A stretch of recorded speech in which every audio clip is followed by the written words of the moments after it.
41 seconds of rebellious logos. On the mother world, Anthony Hopkins narration. 1,000 kings ruled, unchallenged in succession. Sounds like some unfair bullshit. But in the royal bloodline's lust for power, They flew their space through the galactic vagina? several conquered planets on the edge of the mother world's reach began to whisper of revolution. You mean like in Star Wars? A senator named Belisarius used the opportunity to seize power. You mean like in Star Wars? This ship has round and rectangular engines. Well, at least Snyder has learned to trim the fat and tell lean, streamlined stories. Also, despite the title's assertion, no children will be lit on fire in this entire movie. Oh, she found something! I hope it's not a mother box. How do you grow crops when the nearby ginormous planet blocks the sun for most of your daytime? My people, Blowing your own horn. it is my duty as the head of this community. That sounds like an amazing start to a rap battle. It's my duty as head of this community trying to head toward unity, not without immunity, but we need the muni folk and we need the loony blokes to understand the shit we broke, man. It's like a masterstroke. But we all know it is the thrusting of hips and the loud sounds of pleasure that summon the seedlings to sprout. I'm beginning to believe this guy doesn't know shit about farming. That would be your last step to becoming a full member of this community. She needs to marry a community member to fully become a member herself? F all that. The 2 seasons I've spent here have given me happiness. That's awesome. But what she's not telling you is that a season on this planet is 12 Earth years. I was taught that love is weakness. Love is weakness. It means lowering your guard to another person. The reason love has power is that if the other person loves you back, you're both saying, I am stronger with you. True emotional weakness is knee-jerk hate. Just go online and type, the LOTR movies aren't very good and see what happens. These privacy curtains provide no privacy. No, not the seeds. Now 1,000 tomato plants are going to grow out of this one spot. What do you think they want? Everything. This exchange is so dumb. This is the president of this place, and this gal has been here 2 years. Even if she recognizes that ship, and I'm confident that she does, him asking her this is so super fucking dumb.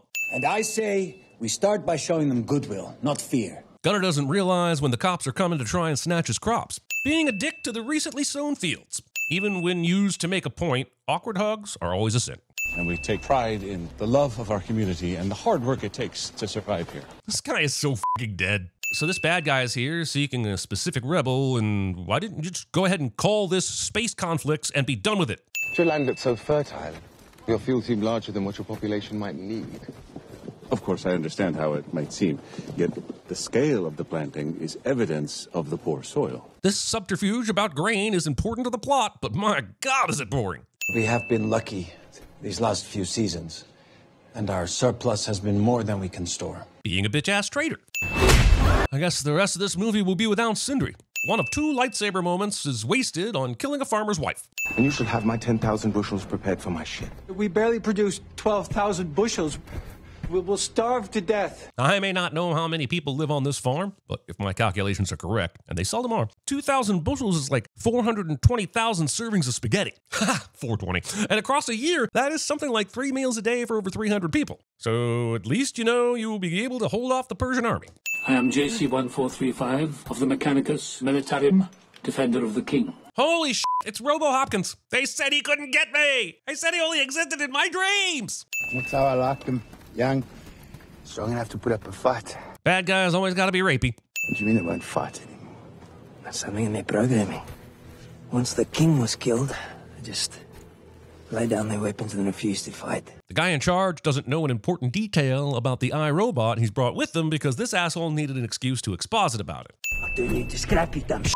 You hear me? Trying to trick me into thinking I'm watching Chappie. Everything that dwells inside this metal skin to fight in her name. Nothing dwells inside your metal skin. You are mechanics and code, and you should already know this. That she, as prophesied, robots that believe in prophecies. Also prophecies.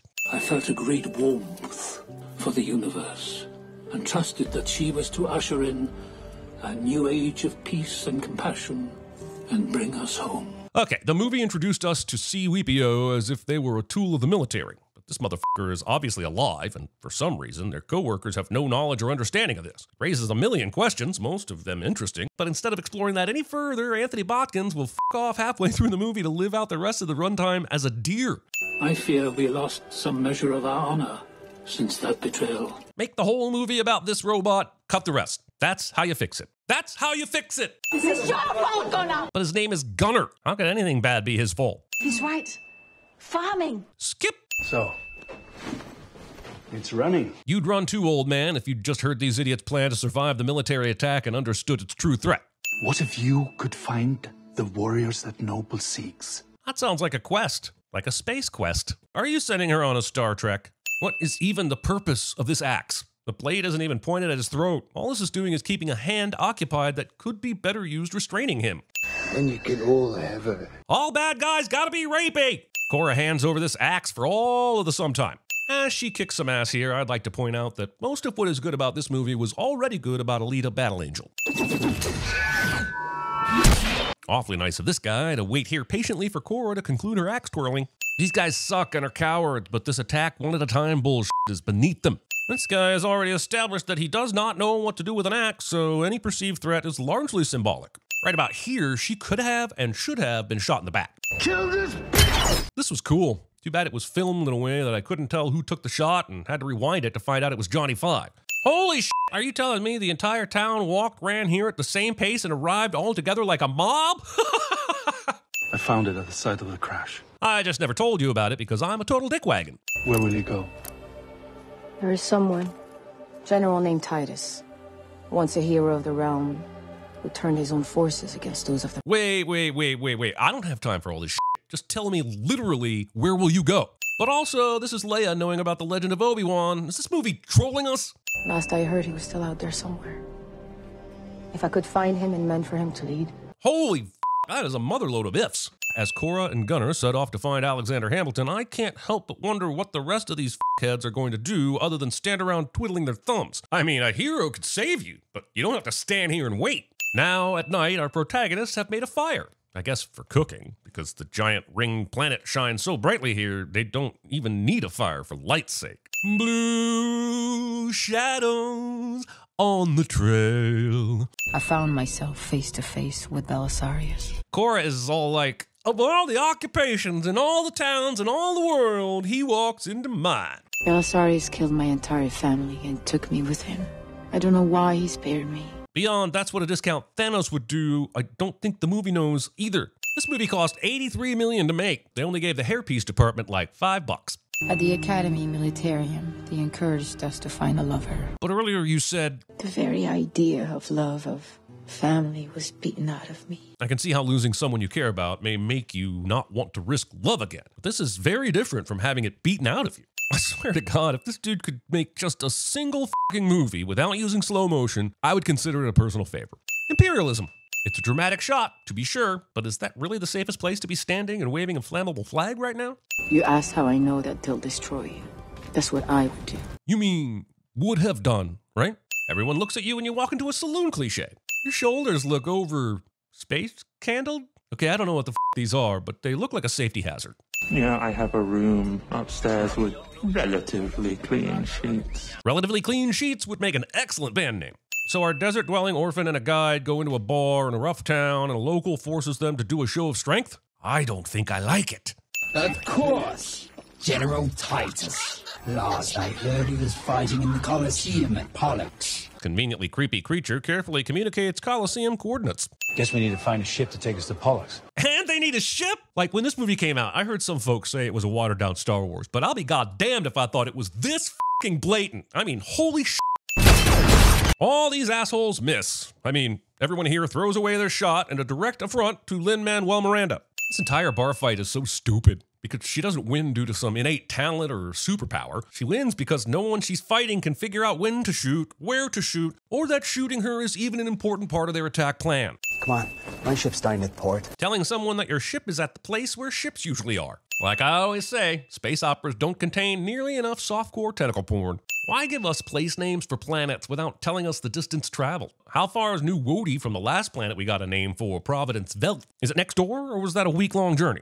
Well, if it isn't a bastard from Salderan. You can add an S at the beginning and spell it differently, but we all heard what we heard. No money. Well, I do love to gamble. I guess a Watto type is a thing now, as well as just one of the first low-level bosses that you have to defeat along your way to becoming the property of the Walt Disney Corporation. So they need this chained-up dude for their mission. And so his owner says if he can beat that beast out there in the gladiator arena, then you can have him, knowing full well that the man cannot accomplish this feat, only for him to accomplish the feat. This is like when Annie won the pod race, even though Sebulba had stacked the deck in his favor. You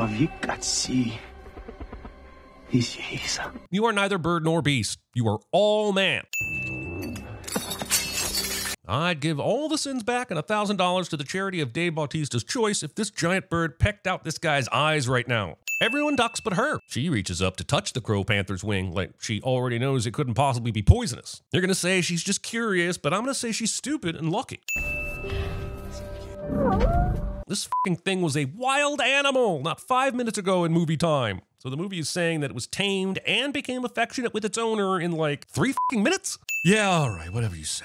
Like it fucking matters. They are suddenly and without explanation in the elevator with the person they have come to this planet to meet. That was easy. So, what's the job? They couldn't have talked about any of this on the elevator? Was it a requirement that they stand there and brood? Why does it feel like they stole some of these effects from Star Trek First Contact? Taste the air. It's poisoned my body. It weakens my eggs, and now my children cannot emerge. I deserve justice. Hamada may be going about it all wrong, but she is absolutely right, and the nuance of that will be lost in this side quest that was created as an excuse to have a sword fight with a giant Spider Woman. Really glad some of the 2-hour runtime was dedicated to these Charlie Hunnam reaction shots. Holy Skywalker, she's got a robot hand! You can do this shit, and you've been holding it back all this fight. The ground did nothing to deserve this.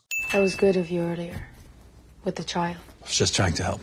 Yes, but it's not natural for some. Okay, Cora, I guess that is one way to admit you stood there doing nothing to help that poor girl, but it still doesn't explain why. Kindness is a virtue worth dying for. I really don't think it is. For my loyalty and service, I was promoted to the elite guard of the royal family. That's actually fascinating. And it was believed that the princess, my princess, might have that same power. Something about this mysterious force seems familiar. I saw on more than one occasion things that I couldn't explain. I see shit I can't explain on a daily fucking basis. People running red lights, people driving in 2 lanes at once, people drinking Pepsi. The fuck is she talking about? Text prompts in this movie continue to be worthless, employing the most uncomfortable position to scrub a man down that I have ever seen. Because my best hope is that long ago general is still in front of me. Help me, General Titus, you're my only hope. Let me die in peace. They found him drunk and absolutely caked in mud in an alley. He says he's mourning the loss of his soldiers every day and he wants to die. So why is he still so fucking jacked? Is he sobbing during his weightlifting routine? Why is he still working out or taking steroids? As much as I love symbolism, I wish this scene gave Jaimon Hounsou more to do than epically going from a seated position to a standing one. Dissect his brain and see if we can find out any more information. What the shit did he just say? He's a simple farmer. Claiming to know the complexity of an individual based solely upon their occupation. His people toil with their bare hands to grow the grain that fed you. There has been very little talk of protein in everyone's diet, and no one considers that a vitamin deficiency may be the reason everyone is irritable. Maybe this isn't suicide after all. Getting like 20 more people on board your cause does not justify this understatement. You still need a bigger boat. Guilt. It's a powerful thing. Man, this movie is profound. Wait, so they have a big gun in space that can destroy planets? And what orders for the King's Gaze, sir? Well, once you've raised the planet, we'll rendezvous, extract the exact location of the rest of the insurgents, and destroy them once and for all. Excuse me, sir. That seems less like orders and more like a general outline of your goals. You know damn well your job is to figure this shit out while I get high and f the squid in my room. These things are kind of cool in a totally not BDSM sort of way. What happened to honor? He has spent the last several minutes revealing his evil nature, so why is she acting like anything he said earlier in the movie was genuine? The legendary swordswoman known only by the name of Nemesis. Why is he going down the line, introducing us to characters we already know? Transport them paralyzed in case anyone's feeling frisky. Wait a second. Earlier, I thought this thing was going to paralyze the guy, but the aftermath makes it look like it kills him. Plus, Atticus tells them to dissect his brain, which seems like a post-mortem kind of thing, but now it turns out that this spinal tap does paralyze you. Why has the movie gone out of its way to confuse me on such a simple point? All you have to do is pull the trigger. There's no reason for Gunnar to be doing this other than allowing him the opportunity to be a hero. For a smart bad guy, Kai is suddenly really f***ing stupid. See, this here is why you don't necessarily need to be tormenting people just for fun, because sometimes it makes you dead. But also, why did removing the gun thing unlock the entire shackle system holding her captive? And how did he know that would happen? As it is the most useful weapon in a firefight, I'm relieved that Noble found his stick. This was a lot more impressive in Skyscraper when The Rock did it with the prosthetic leg. No. Here is a slow-mo hero run for Cora as she screams and goes after the Admiral. But again, she's not doing anything awesome. She's not being a super soldier or displaying powers of some kind here. She's just not being shot at by any of the bad guys. Honestly, I'm not even sure we've seen her do anything extraordinary this whole movie. Of all the people to fall from this exploding platform and land safely on this conveniently placed other one, we're lucky that it was our main antagonist. And I'm even more joyous to find out that Cora has pulled that same bullshit stunt, doing this loud and alerting three-point landing instead of maintaining the element of surprise. It cut right through that, huh? This must be the Swiss Army knife of sticks. At least he still has that piece of his stick so he can mend it. That is a good stick. Never mind. And I should have died with that. I'm sorry, but I forgot who this is. Honor them with everything that you can from now. Motherfucker, they just died. Give her some fucking time to mourn and grieve and maybe then encourage her to honor them by fighting on. She's probably still in shock for fuck's sake. This was a blow to the mother world, what we did this day. If you say so. This is more than just a foreign prick officer and some of his men. It's the beginning of something. The beginning? I was hoping we were at least halfway through this mess. You still get paid, I presume? This grade must be really fucking good. How is the burning platform behind you that got cut in half by a falling spaceship not more of a concern to you people right now? Okay, a nice zoom out and we can cut to credits. Ah, fuck, it's still going. Now these assholes are just gonna trample all the delicious, beautiful fucking grain that our brethren have fought and died to protect. Fuck each and every one of you. It's almost a shame you killed that son of a bitch Noble and we don't have to fight. Pump the brakes there, this is Sparta. You still have to survive a whole part 2. Whatever the f this robot is up to. He's like Anakin, except instead of being on fire, he's wet. There you have it. Just a wet Darth Vader. Darth Vassar? Ah, the old he was a robot all along thing that I've never seen in science fiction before. Neuralink. Sudden Elon Musk. Did he make it back? I don't know. I don't care.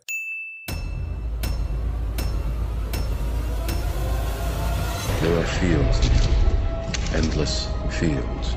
On the Mother World, Preparation H feels good.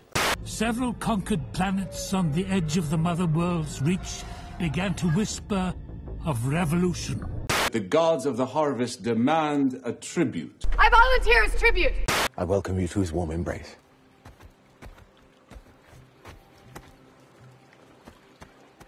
This is awkward. But I get nowhere unless the team wins. I think you ought to know I'm feeling very depressed. Have fun storming the castle.